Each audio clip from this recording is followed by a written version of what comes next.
Менин досторум ислам эмне деп сурашат, эмне деп жооп берсем болот дейт. Ой, ислам деген дин, исламдын котормосу тынчтык.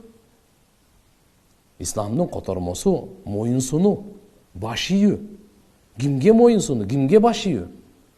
Сен бизди жараткан Алла Таалага, ааламдын жаратуучусу, кожоюну, бардыгын чечүүчү, жашоо, өлүмдүн, бейиш, тозоктун чечүүчү, ошого баш ийүү. Ислам деген бул дин деп түшүндүр. Ислам дин жашоону өткөргөндүн жолу деп кой. Эң оңой эле ад-дин ан-насиха, ислам дини жакшылык каалоонун аты. Бардыгына, ата-энеңе, бала чака, бардык инсандарга жакшылык каалаган ушу ислам дини. Жашоону туура өткөргөндүн жолу деп түшүндүрүп бериңиз. Ислам эмне десе, ислам дин жашоонун туура өткөргөндүн жолу. Жуунгандын, тамак аштын, кийингендин, мамиленин, уктагандын, кайгынын, курсанчылыктын бардыгын эң туура жолу ислам дин көрсөткөн жашоонун туура өткөргөндүн жолу.